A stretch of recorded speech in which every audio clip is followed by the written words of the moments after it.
Setting up for sheet pile capping beams, the first thing we do is we'll mark the pile out. This type of pile we end up with one bracket per pile face.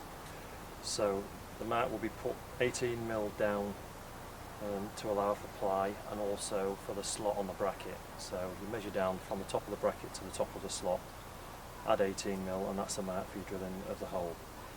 The three types of bolts that we'll use for sheet piles, all of which are shown here.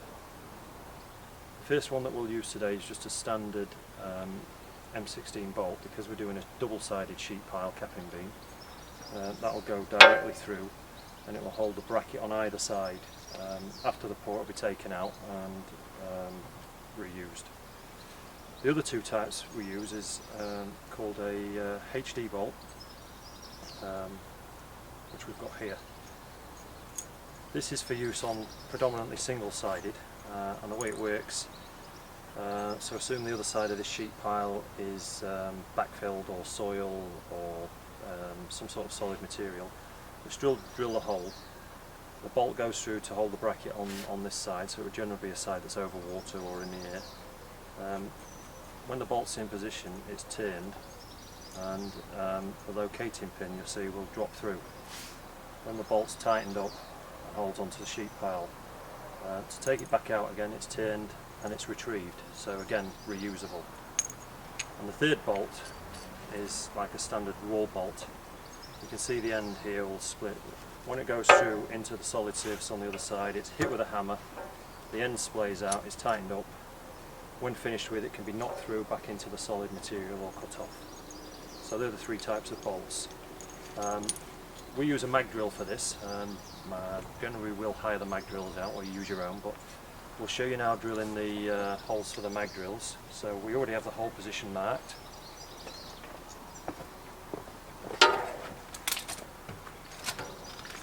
So all of the mag drills that Fast Form supply will come with a safety harness. So you just hook that onto the top of the pile, because it is a mag drill.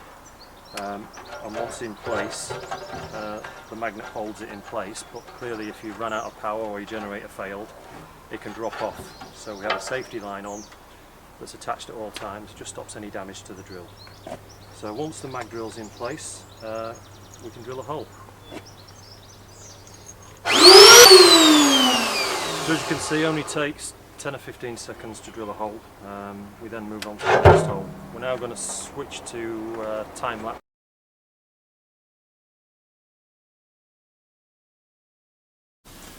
So, fixing of the brackets. In this case we're just using M16 bolts straight through the hole. Because we're doing a double-sided beam, we've got the opposite bracket on the other side. In this case we're using a larger bracket because we're going to have an access on the outside.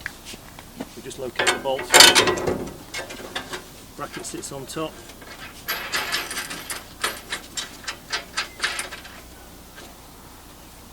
Just hand tight, we'll hold them on. Second bolt goes in the bottom.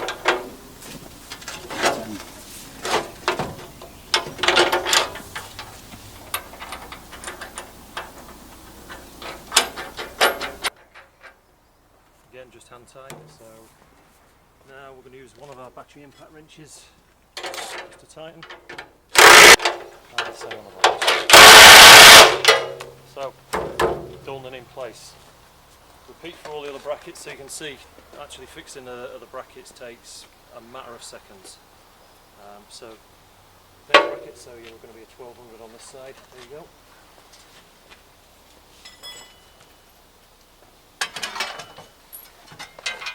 So because of the sheet piles coming in and out, we're alternating with 800 brackets and 1200s.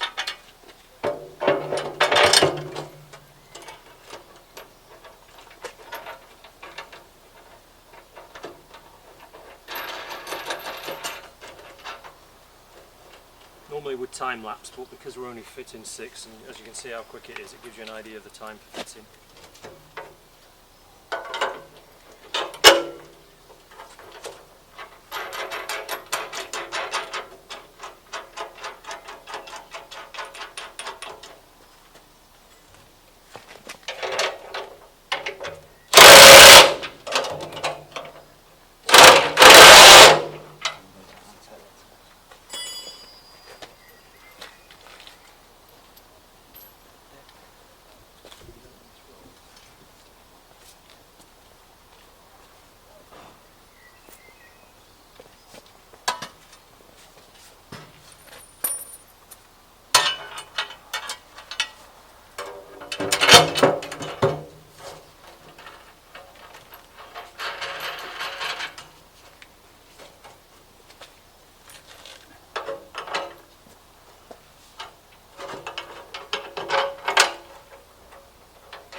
you can see the speed of installation. We've just fixed 6 brackets in a matter of minutes. Very quick, very easy, solid. We're now going to put our ply on, scribe and cut to the shape of the pile and fix on. So we'll now jump to that section. So once we've got the brackets on, obviously the next thing is to just level them. Impact wrench, battery, you can just undo the bolt, pull the bracket till it's level, and then tighten, done. And just repeat for every other bracket.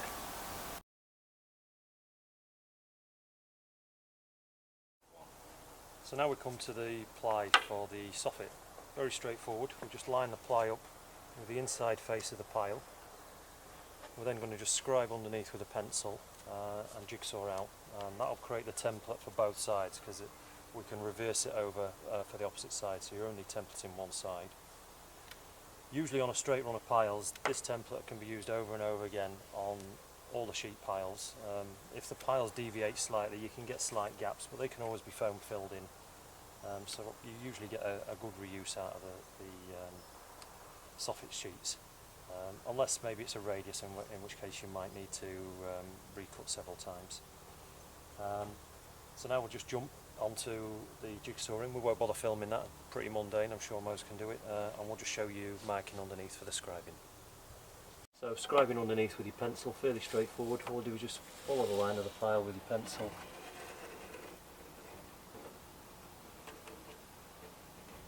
And scribe round.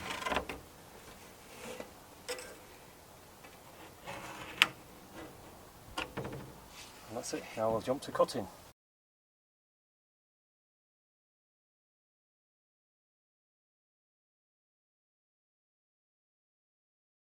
So what we have here is we've set up both examples of being able to do a capping beam. So on this side we're going to basically just have 2 brackets bolted together, which obviously we're going to apply, and it'll just create a shutter this side. We will be putting a handrail this side. So if you didn't need access, this is the way that you would set your beam up, and you could set the beam both sides if you didn't need access and you, for example, was at this height. If you was over water or you needed access, what we've done the other side, we've set it up with a full sheet of ply. We're going to put a handrail on that side, and that would give you like a full access platform of those dimensions, as you can see, from which your steel fixers could then fix the beam before you fix the outside shutter. We'll come on to that a little later.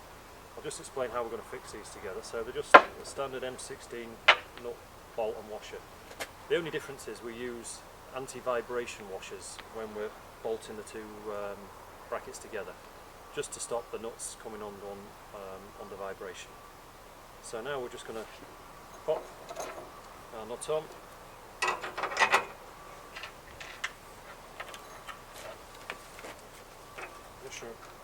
Washer and nut from underneath. Also, you would get your line of your shutter. We've already marked that, and then we just tighten with the impact wrench. Very important that all bolts are tightened with at least a battery impact wrench. You wouldn't be able to undo that by hand with a spanner, which means it also won't move on the concreting. We'll then put on the second bolt.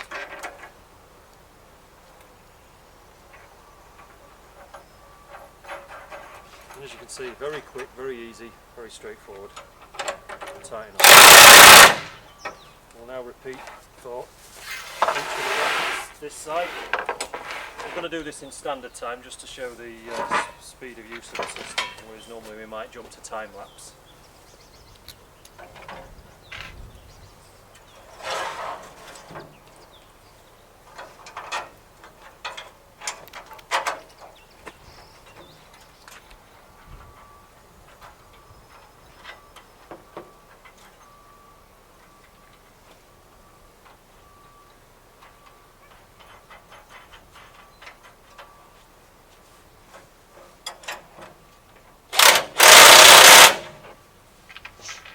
Notice once you've got the first bolt in, the bracket is then solid.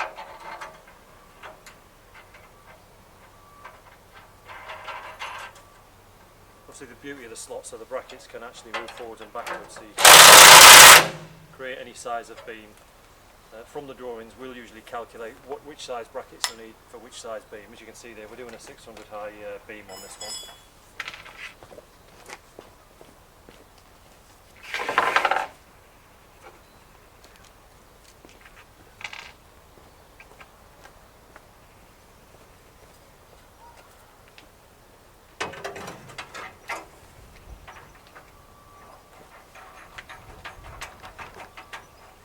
Another important note, obviously, when you're bolting the brackets together, is to get the bolts as far away from each other as possible. First bolt as far forward as you can, last bolt as far back as you can, which gives a greater purchase on the bracket.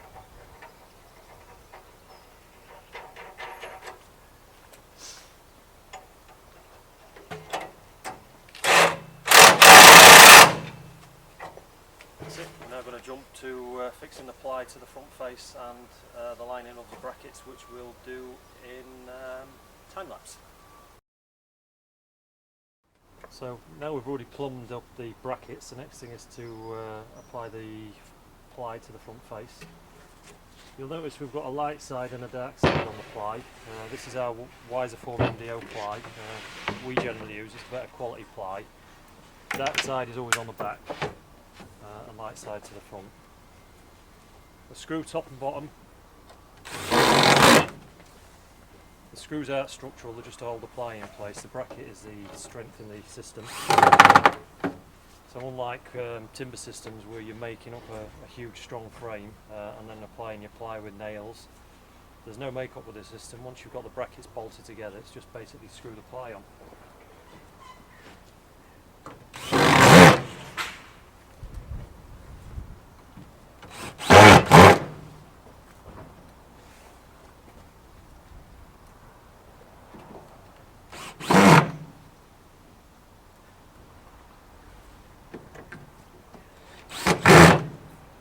See, very quick and easy. The next thing we're going to do on this side is we're going to show a handrail.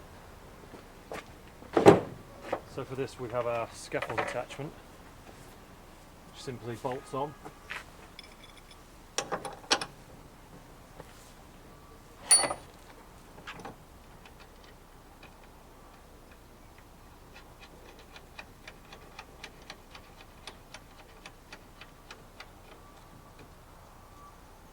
This fits onto any of the fast fall bracket systems, so you can have a handrail on any size of point.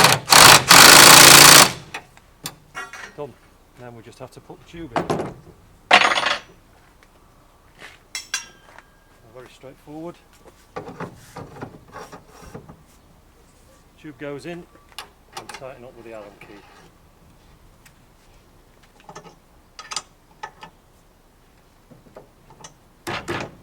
Done. We'll now jump across on time lapse. We're going to put the other upright on and we're going to put the handrail system on. So on this side we're going to have the access. So what we're going to do, unlike the other side, we haven't actually screwed the soffit ply down to the brackets because there'll be no uplift, and the bracket at the back actually will hold the ply in place. With this side what we're going to do is actually just screw underneath to fix the ply into place, because we're going to show a couple of options of fixing the brackets on the top. So while my colleague screws from beneath and screws a ply on, what I'm actually going to do is we've got the handrail on the back side now. We're going to do exactly the same on this side. We're going to put a safety handrail on this side at the same time.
So we're going to show two methods of fixing the brackets. First method is we can actually screw down. So if you was fixing these onto sort of decking or slabs, you can actually just use the screw holes and screw directly down through the ply. It's very important if you're using this method that you use all the screw holes and that the ply underneath is securely fixed to the brackets and screwed down. Otherwise you can get lift. So if this ply is not screwed down to the brackets below and secured, there's a danger of lifting. Generally the concrete's going on here first, so this ply won't lift. But you have to make sure you use the right screws using every screw hole. Generally we wouldn't recommend fixing a 600 bracket via this method. Generally we'd only do that on maybe the 400 brackets or the 150-200 brackets. So what we're going to do, we're going to take this off and we're going to show you the other way to fix through ply like this with bolting it to the bracket directly underneath, which is always the best method anyway. Just wanted to show that because this is the method used when we screw sort of slab edge shutters onto ply decking for multi-storey buildings. So the other method is to bolt straight through as we did on the other side. All you need to do is drill straight from underneath to give yourself a hole in the ply, and then we can drop down it. You've got a full slot on the bottom, so it doesn't matter if you have 1, 2, 3, 4, 5 holes. You could even slot the whole length of the bracket if you wanted. So as we did before, as we're bolting to the bracket below, all we've got to do is put the bracket over, bolt underneath.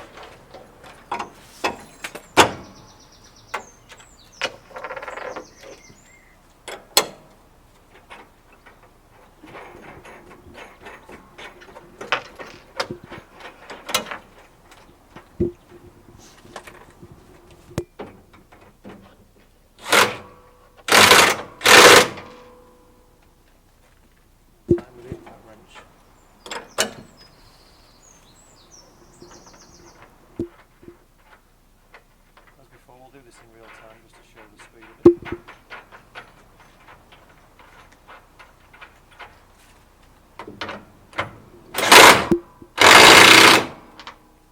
And as before, we're using the anti-vibration washers.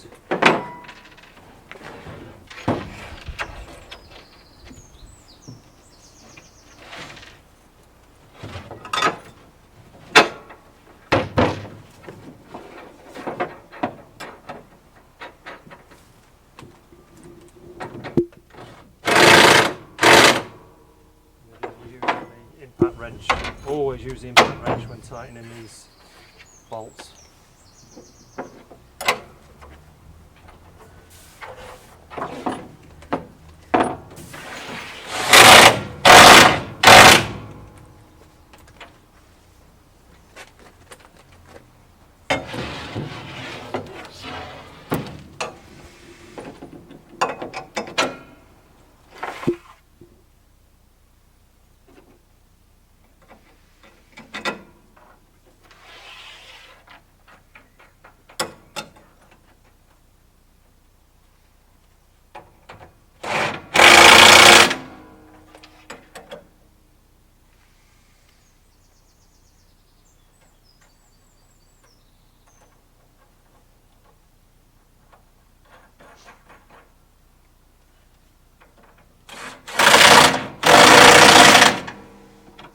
It takes just minutes to put the brackets on, and then as before we just plumb the brackets up.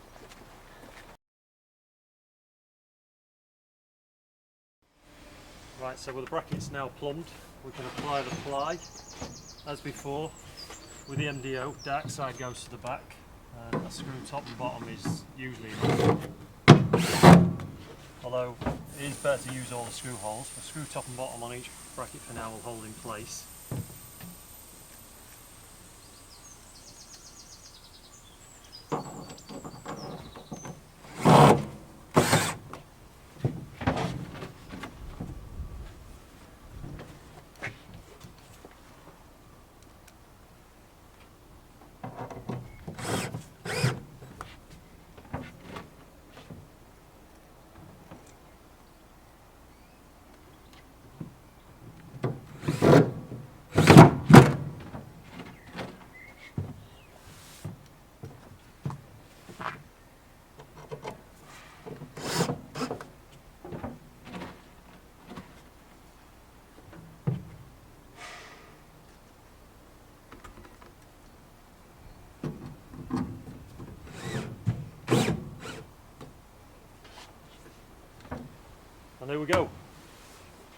600 high by 900 wide capping beam done.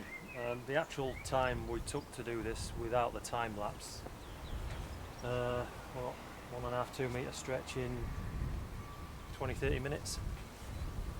So as you can see, we've got a full access platform at the back, and my colleague stood there. Nice solid platform so we can stand on, could fix all the rebar from there. Could have done that before we put the front sheet on, but fully handrailed, full access, safe.